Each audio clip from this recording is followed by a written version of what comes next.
गजाननं भूरगणादिसेवितं कपित्थजम्बोफलसारभक्षितम् उमासुतं शोकविनाशकारणं नमामि विघ्नेश्वरपादपङ्कजं शदाननां कुङ्कुमरक्तवर्णं महामरिन्दिव्यमयूरवाहनं रुद्रस्य सूनुं सुरसैन्यनाथं गुहं सदाहं शरणं प्रपद्ये या कुन्दन्दुतुषारहालधवला या शुभ्रवस्त्रावृता या वीणावरदण्डमण्डितकरा या श्वेतपद्मासनां या ब्रह्माच्युतशङ्करप्रभृतिवेदेवैः सदा पूजिता सा मम पातु सरस्वती भगवती निःशेषजाध्यापः ॐ नमः शिवाय गुरवे सच्चिदानन्दमूर्ते निष्कम्पजाय शान्ताय श्रीशिवानन्दाय ते नमः श्रीविष्णुदेवानन्दाय ते नमः ॐ सर्वमङ्गलमाङ्गल्ये शिवे सर्वार्थसाधिके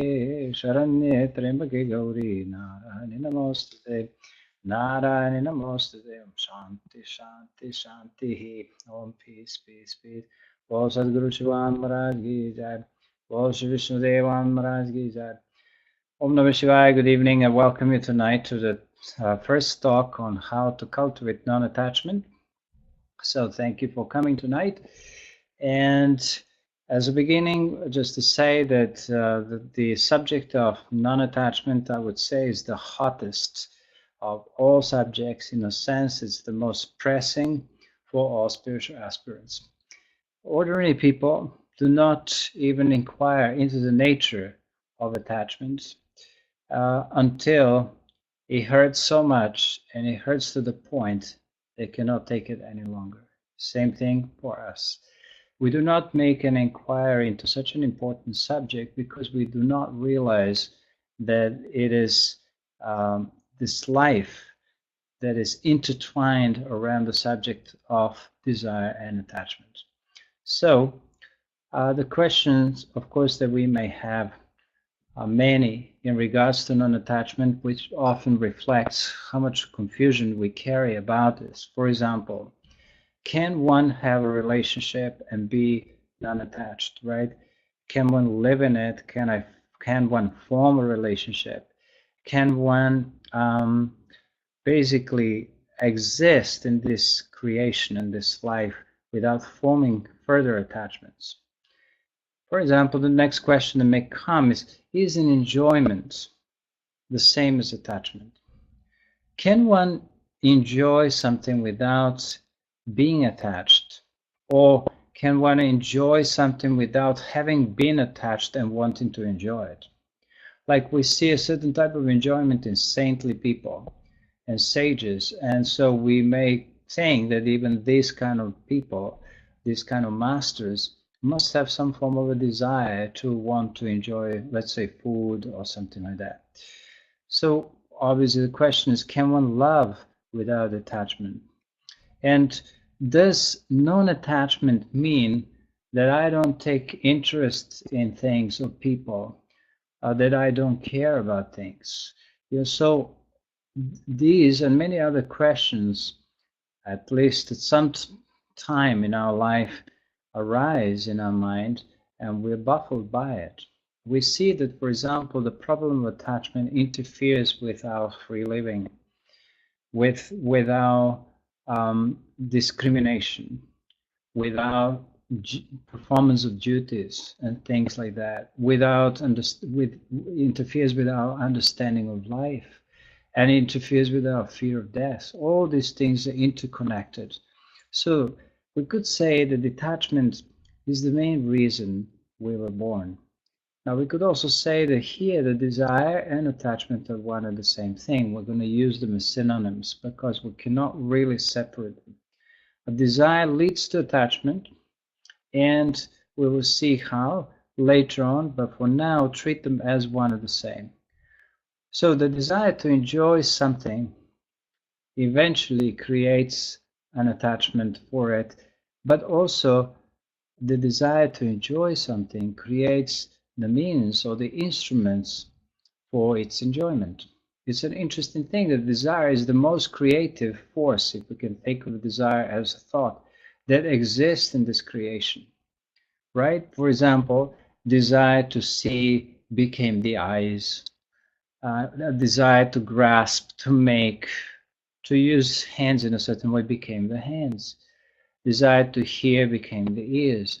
So every one of our cells and organs and senses and the mind and everything, all these things were created as the instruments of certain performance and for certain fulfillment of desires. In fact, we could say that the whole creation is nothing but the manifestation, collectively speaking, of the desires of all sentient beings. This is a big statement. Many people would not maybe agree with this, but if we really consider any form of a development, even today, the technological development, the entertainments that we have, the knowledge that we are able to, the information that we're able to share, and all these things, isn't that the result of some kind of a desire? A motivation is there? Do we really consider that everything is always for the progress? Well, this is something we're going to see. It's not quite as easy to answer. But the good news is that we have also taken this birth to solve this problem of attachment and desire. Of course, the solution to the problem of attachment is the spiritual life, is leading a spiritual life, reclaiming our freedom, and recognizing our true self, and recognizing who we really are. This is the only way to solve this question. There is no a solution to this question that can be purely intellectual. You can be a great philosopher and have many attachments. Therefore, there's going to have to be a spiritual practice, a sadhana that underlies your effort to dislodge this consciousness from the objective reality. This is what we find now that is called attachment. And of course, in spiritual life, there's so many stages. You know, in the first stage, you really struggle to detach from certain things, and then you create some new attachments here and there. So it's a process, right? And then it gradually, as we evolve, we get matured and we get more and more established in the inner consciousness, then we have less problems with this thing. But here is an important thing.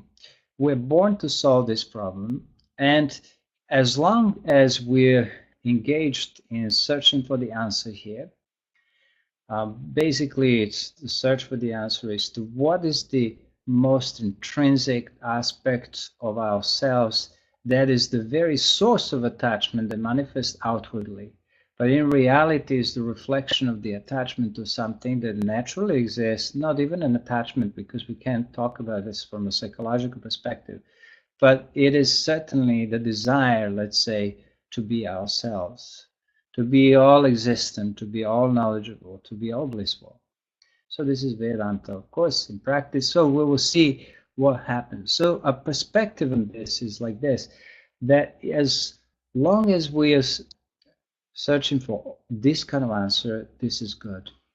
But if we're using our intellect to be searching for greater, more complex modes of enjoyments, and we try to, determine what next we're going to do in our life, how perfectly comfortable we must feel, which is what this basically civilization is about. How are we spending our time? This is a question, of course, and in which direction we are being distracted. So if we could cancel this or reduce this, then we're leading a spiritual life. Now, I'm not saying we have to deny everything and we need to suppress everything. This is not what we intend to say here. But the point is this, as long as we're being distracted, as long as we do not pay attention to the most important pursuit of life, we will be called, as the Upanishads call, Atmaha. Atmaha means the destroyer, the slayer of one's own self. That means we were taking this life to solve the problem. Obvious is the problem of taking the birth, of leading the life of attachments naturally. When we use the word attachment, most people don't even think of the other side of it, which is suffering. So if we're involved in, finding the answer to this, we will be the releasers of from this samsara. We will release ourselves from the samsara, and this is what we want to be able to do, right? Now, in the Viveka Chudamani, which is one of the wonderful works of Sri Shankara, he says, in this creation, everybody is tempted by something or the other. And for example, in the world of insects, we have moths that are attracted by light and they burn themselves in the light. So just the one sense, which is perhaps for them the eyes, is sufficient for them to lose their life. It is the Maya of their life.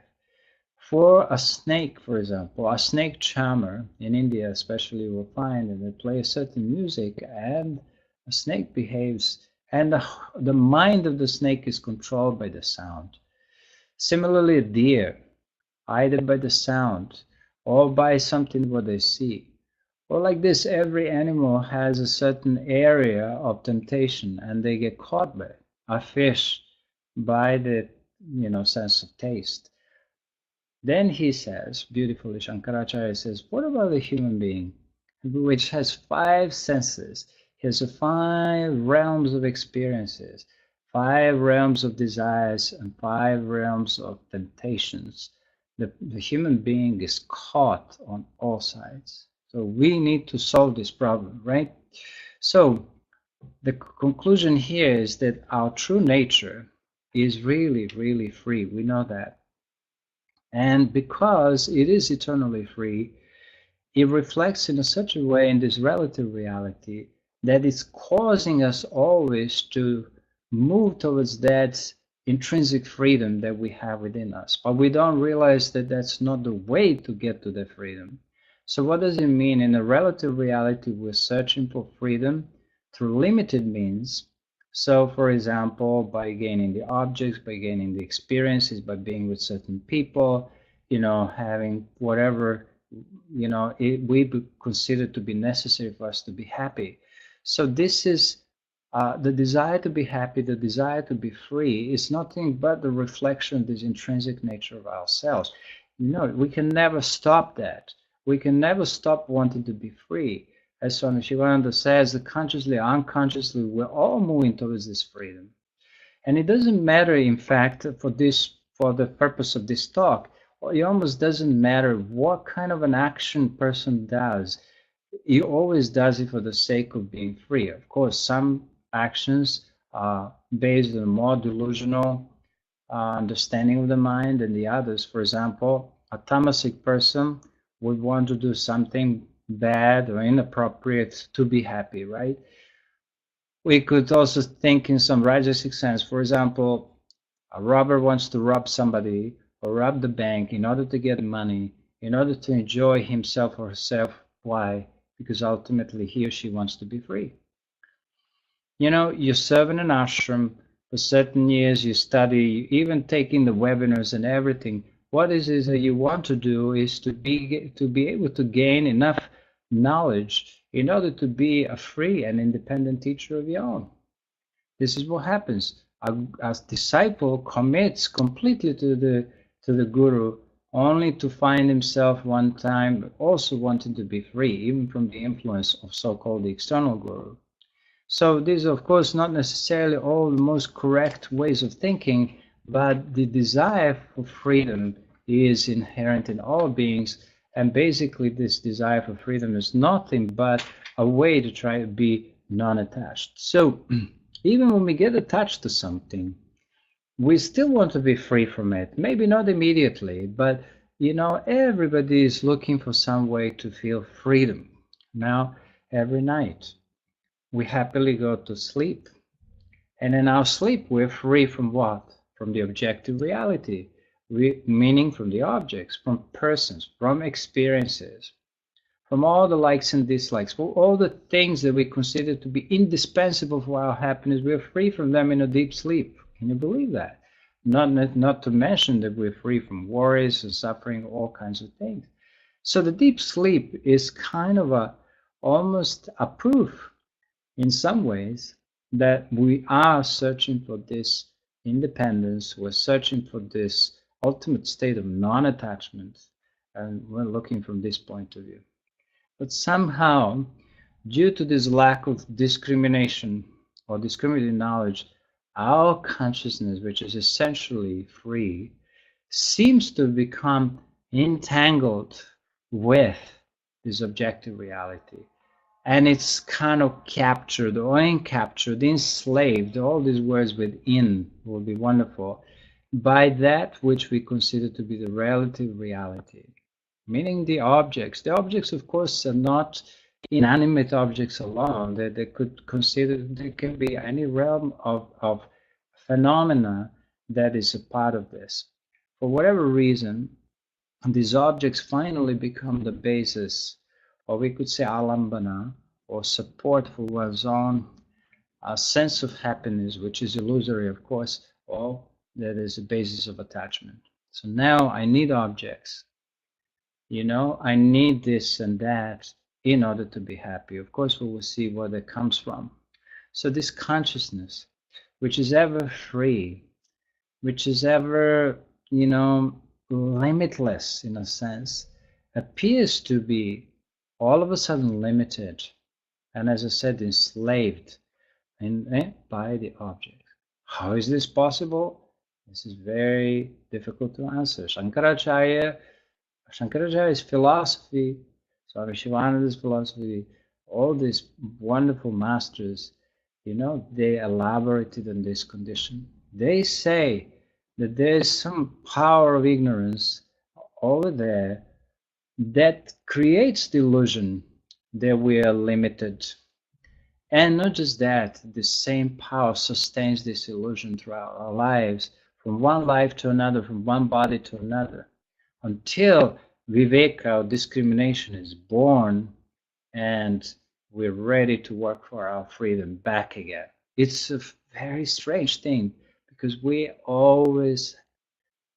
free, have been free, and we have to work for our freedom. This is unbelievable. So, due to the power of ignorance, and we can say the process that is called adhyasa or adhyaropa, this is called, in the Vedantic term, it's the process of superimposition. We're mixed up. There's a cognitive mix-up here between what really is real and what appears to be real. And so what we took is that which appears to be real, we took it as real. And what is not really real, what is changeable and ultimately is not going to be there tomorrow, we took that as real. So we took our body as real. We took our mind and our thoughts and feelings and all the experiences as real. And therefore we took our own self, the individual self, as real. We took everything else outside as real. So this is called the cognitive fault, aviveka in Sanskrit, and this is the basis, we could say, or is behind our misunderstanding of everything. And the attachments build on this. First comes avidya in Raja Yoga. Avidya means ignorance. Then comes asmita, the sense of the self. Then comes raga. So this is where attachment comes. Then, of course, with raga always comes with something that you don't like. So that's called vesha. And then, of course, in Patanjali system, we also have abhinivesha, which means, fear of death. So all that is interconnected. They're called kleshas because they cause suffering in us. So we need to answer to this question of attachment, and we need to work very, very hard. So what is yoga then? Let us think of a definition of yoga. One way to define this is yoga is the process whereby we're trying to dissociate this consciousness, which is obviously ever free, from this objective reality.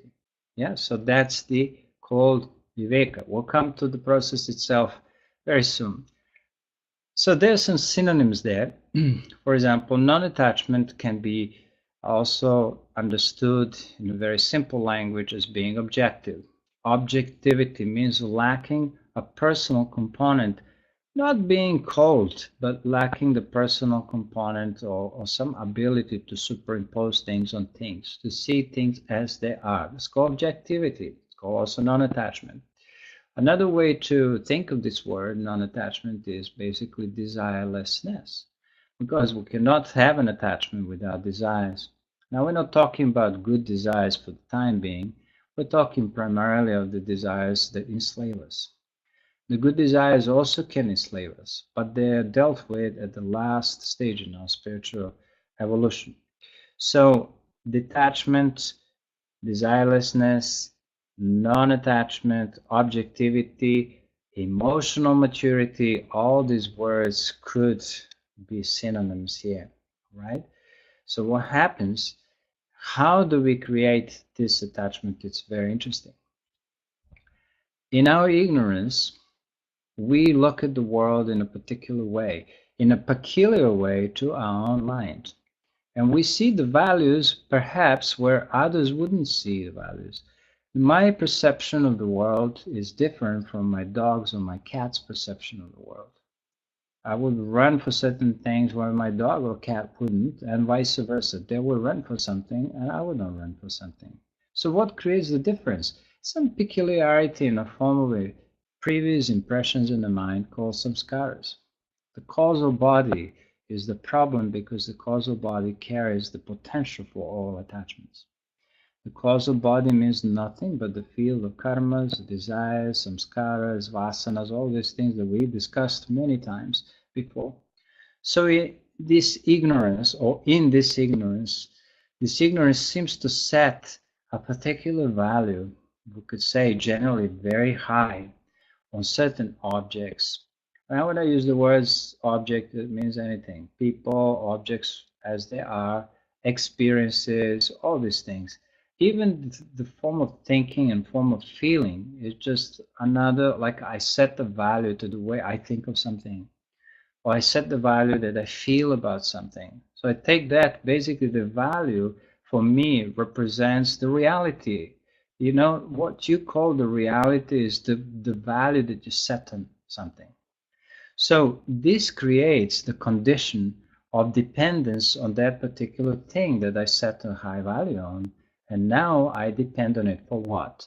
This dependence is purely a psychological outcome of setting the value on something that I believe will bring me to the experience of happiness. You can only get attached in your life to the things that you consider to make you happy. If you find out, and you will, that nothing can make you happy and nothing will make you happy, then naturally you become detached. But that's easier said than done. We know that. So the path of non-attachment is essentially the path of freedom. I love this idea because this is a true freedom. See, how can we define an attachment? An attachment, according to Madhusudana Saraswati, is a particular type of fondness. He used this beautiful word. Fondness for, you can also say a belief that without a particular thing, I cannot be happy. So this thing, this person, this experience will be greatly the cause of my happiness. Whether I watch a movie, I'm very happy. Yeah, I think by watching this movie, I will be very happy. Okay, temporarily, nobody will say that there isn't such a thing as temporary happiness. But is this really a true happiness? Does an attachment sees as a source of happiness something that is outside, whereas in the process of non-attachment, we are cultivating the understanding that the true source of happiness is within us, not outside of us.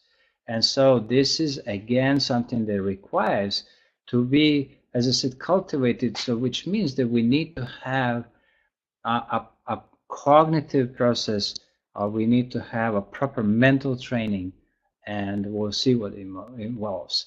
So the journey of life can successfully be accomplished only if we learn and master the art of non-attachment. And with every mistake we make, we will learn also what attachment means and why attachment is not such a great thing. And probably one of the greatest lessons we all have to learn in life is that of non-attachment, how to find the freedom. Okay, so we can discuss non-attachment from two perspectives. One which everybody is interested in, that's the non-attachment in relationships. We can touch on this next time. And what I am mainly interested in, I'd like to share most of that, is the spiritual perspective of non-attachment, because you want to be not just free in relationships, you want to be free, full stop. And what does a relationship mean? If you're free in one relationship, does it automatically mean that you'll be free in all relationships? No. So you need a deeper practice here. For those of you who have studied the Gita, I'll remind you of something very interesting. All Arjuna's problems were the problem based on attachment. You see, he experienced a tremendous conflict in that first chapter of the Gita because he was attached to his teachers, friends, relatives, and whoever he saw in that army that he was supposed to fight. And his attachment was built on the basis that these people have some blood relationship with me, we have some history together, we have some past together. All of that was body based. Naturally, body means body and mind based. So until he learned, first of all, until he surrendered to Lord Krishna, and he learned this, the signs of the self, the true, when he learned about the true nature of who he was or who he is, he was not able to resolve this conflict. He was not able to perform his dharma or duties successfully. So this is a beautiful teaching. You know, Arjuna represents Jiva, represents each one of us who is deeply immersed in illusion. And we need a teacher, we need the Krishna to try to remove the shadow that prevents us from, or the cloud prevents us from seeing the sun of the self. Yeah, so this is a little bit an introduction to it. So let us go now to the origin of this word in Sanskrit, raga. Raga means here attachment, so it comes from a root ranja, R-A-N-J, which means to color. It means many other things. It means also to fall in love with. Is to appreciate something to the point where we become really attached to like something. For example, music scales in India are called ragas because the meaning of that is that which delights is raga. That which we find great satisfaction is raga. So the music scales are like that. Of course, in spiritual life, may give us certain things may give us a delight, such as an ice cream, but then the ice cream can be a problem. Now, can you have an ice cream and not be attached? That you have to answer yourself. Not today. Okay. So, in a spiritual sense, the word ranja, the root ranja, which means to color, means to color an experience, to superimpose an idea or a value on a particular thing. Now, I'm saying here this is not a normal value. What is the value to anything? You're giving your own value. You're setting up a high value on something usually, and so I would say an excessive value as such on anything, as I said, object, person, experience, whatever it is. So you are seeing that thing through a particular prism of exaggeration. You're not seeing the thing as it is, because if you see things as they are, you will never get attached to anything. But what you're seeing is you're seeing things through some form of an exaggeration. It's like your mirrors are not set right. They have some kind of a bump on them, or they have some kind of a curve on them, or they're under certain angles. So you, instead of seeing a face as it is, you're seeing something distorted. But you don't, of course, consider that to be distorted. You have a special liking for something. Now, let us say like this: you have a liking for a person, you have a family, you have, certain objects in your life. What you really need to do right away to just clear this is to make that subject to your process of spiritual life. So that everything, even when you attach to something, you gradually you make it as a part of your sadhana, as a part of your offering, and so that will hopefully take some more minutes to explain, but this is the idea. So the coloring is the superimposition, right? And that a peculiar way of seeing something is done through the force of our karma, through our causality, when say causal body, we might say the conditioning has been formed by samskaras. This is why we all see something in certain things, and the other thing people would not see that. You know, you love somebody in your life, you become attached to that person, but your friend or somebody else would not see that person neither as attractive nor anything like that. Sometimes they may say, "Oh my God, how could you even be with that person?" I'm joking. Don't worry about it. So this is peculiar to that mind that perceives things. So the process of coloring is called in Sanskrit ranjanam, and therefore that means coloring, taking delight in, taking pleasure in, and that forms what we call the raga. Now, this is a very deep word. And in the Gita, you will find very important verses on this subject. For example, in the second chapter, 62nd and 63rd verse, talk about this. Dhyayata vishayam pumsaha sangasteshu pajayate. When somebody thinks intensely of something, what happens is that his or her mind becomes magnetized by that thing through the projection of karma, through some process of coloring.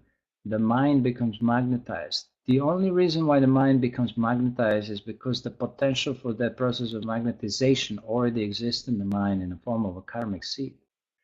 How interesting that is. And then jayataha, of the person who meditates on or thinks deeply of something, sangasteshu pajayate, that means that attachment suddenly is formed in the mind. And from that comes desire, continues the story in the Gita, from desire unfulfilled. In some ways, if something stands in the way of the desire, anger comes from anger, all kinds of things. So this is a beautiful verse that we have. Naturally, raga has the opposite. We said dvesha. Naturally, when we attach to something very much, we also dislike something else. If you like our favorite football team, we don't like the other team that may win our team. So, like that, how we can dislike something if that thing stands in the way of the fulfillment of our desire. Now, often these attachments are truly not formed, and most likely not from some sophisticated background. Usually, it's our emotions that play a great role in these attachments. You know, it's a very interesting thing, but when I say a coloring or response, usually it's an emotional response. Emotion is really a thought that is impregnated by desire.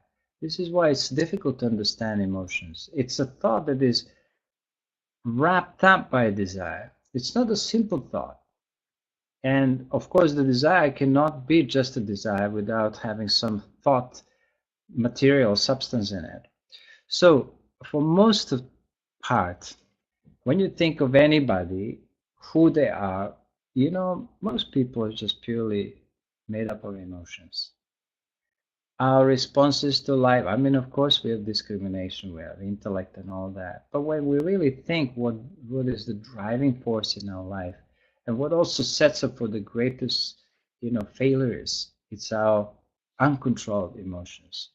So no matter how developed our intellect is, our understanding, how many PhDs do we have, BAs or BMWs as I call them, we are always slaves to our emotions until we decide to lead a spiritual life and learn to, set certain boundary to emotions and create a balance between our discrimination and our imaginative power, which is inherent in emotions. So, some of the steps to cultivate non-attachment, which will be primarily discussed in the next talk, but I would say just first to go by the steps outlined in Vedanta. The first and important thing is to admit that we have a cognitive problem here. We have a faulty or erroneous notion of our true nature. Since we do not know who we are, we keep on trying to find ourselves in externally in a sense, and so all ignorance, all action, all desire is is basically outwards. So what we need to learn first is to cultivate the discriminative thinking. Now, this is not as easy as it may sound.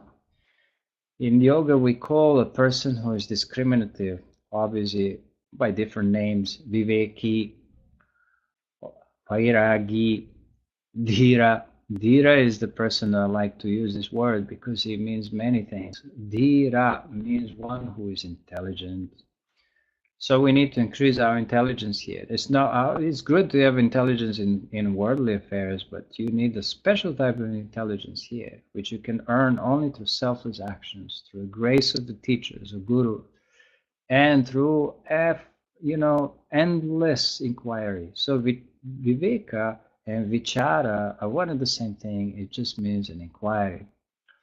So what this means is to try to understand the difference in between what we are and what we believe that we are, where we've been conditioned to believe that we are our body, our thoughts, our mind, and all these things. So we're trying to suddenly bring in this quality. This is a thought, this is emotion, this is the body. But these things are all changing. And that who really I am as consciousness is something that outlives these things. There's a thought, there's an emotion, there's a powerful emotion in your mind.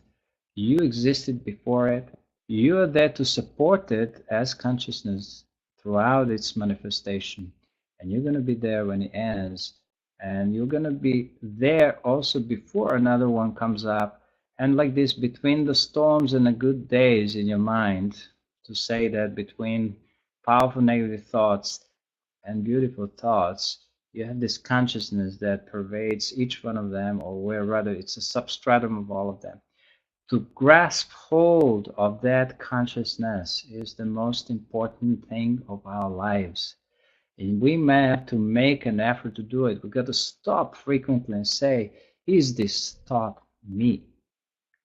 Okay, so this will be even more important when the negative thoughts, catch hold of you. But remember, powerful negative thoughts, they have a um, greater content of illusion in them, if I may say, as if we could quantify the percentage of illusion in them. But anger, doubt, jealousy, lust, all these things, they can completely modulate your mind. In fact, we could say warp the mind in a way that believes for the time being that this is real. And of course, every craving for every experience is like that. So we need to inquire like this. And if there are things that we're attracted to, and there's millions of them that we're tempted by, we have to ask ourselves at least one question. Why have I set this kind of a value on this kind of experience? And why do I think that this type of experience is indispensable to my existence, to my happiness? And you kind of think this way. There's, of course, a more proper process of vichara, self-inquiry, but this is a wonderful thing to do. So what you're learning to do, which is hard to do, is to devalue that which you used to value it. So that, of course, is not going to be natural, because even when you devalue something intellectually, there will be still a big part of your nature will still believe that that's real.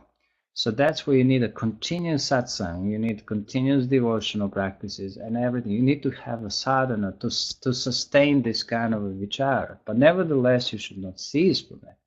So to take a break from every like an hour or half an hour, say, okay, what am I thinking about? What are these feelings? Why am I thinking in the way I'm thinking? Why am I feeling this? How do I believe that this is what I feel is quite correct? You know, why cannot be what I believe is true and real be examined in a light of some higher understanding? So this is what we're trying to do. So we have to realize that whatever the experiences out there, whatever we're craving for in our natural life, or whatever we identify with, is not really essential for our own happiness. I understand the needs, the things that we cannot address. You know, part of it is also emotional, but this is all still related to our existence on a kind of illusory level. Nevertheless, okay, I admit their needs need to be met. But here, in the process of vichara, we have to already have some little qualification to be able to do this properly. If we don't have this obviously qualification, we may have to take on a devotional path altogether and let God take care of it because I can't do it. All right, that's also not, this is also completely fine. So what we need in this process is we need to be dhiras. Dhiras means one who is courageous, discriminative, intelligent, and also dhira means one who can withdraw his or her senses from the sense objects. Now you see, the sense control is kind of an important part of this practice. We'll come to it, of course, later on, and this is a challenge for each one of us.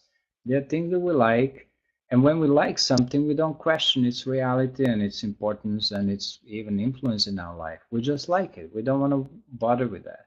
Where the pain and suffering arises when you start to question everything in your life. This is a natural suffering of a spiritual aspirant. It's a form of a tapas almost.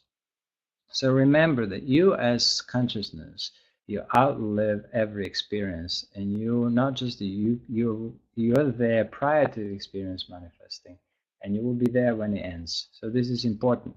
So this will lead us, this viveka will lead us to vairagya. Vairagya means non-attachment. Once you realize that everything is subject to change, you would not be able to get attached to it. Now, of course, sometimes we have a form of detachment and we think, oh, life is like this and all that. But if that detachment is not supported by the process of, continuous, insightful discrimination, it will not last. Even when you give up something because you got sick or because you got such a terrible suffering from something, you only give it up until you're good well enough, until another opportunity comes. And we've seen this again and again and again. It happens to us in a single life, happens to us life after life, and it is a rather very painful experience for somebody who is supposed to be a yogi who lived through it. So let us say that vairagya means vigataha ragaha, means the freedom from absence of raga, abandonment of raga. This is the detachment. Then a small thing I would just add, try practicing accepting things, accepting change. Let things come, let things go when you need to. Now, that doesn't mean you do nothing about it. If a headache comes, you still have things to help your headache. But don't resist things change. This whole prakriti, this three gunas, it means simply change. And action simply means change. There will be an activity, but let's slowly learn to not push life around and let it come. Relax into the moment as the thing arises, and we will find that everything changes in our life, including our moods. If you find yourself in a negative mood or something like that, it will change. It may take time. If you work at it immediately, it may be just the best thing to do, but sometimes it's not possible, so you have to wait. An hour later, 2 hours later, all of a sudden, the mood is shifted. If you're, for example, in a negative mood for whatever reason, all of a sudden you need to concentrate on something. In that process of concentration, you kind of all of a sudden forget this, what annoyed you. And next time we will continue with the whole list of things that we are going to do and we can do as practices that leads us to cultivation of non-attachment. I believe that you will enjoy hearing some of this because it can really change your life if you commit yourself to just knowing that you have to work for your freedom, and you can do it even today. So thank you so much for listening. I'm going to finish with a short prayer and Om. Om. Om.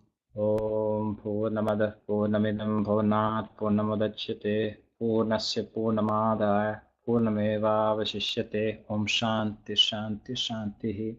Om Bol Sadguru Shivan Maharaj Ki Jai. Bol Shri Vishnu Devan Maharaj Ki Jai. Hari Om Tat Sat. Thank you.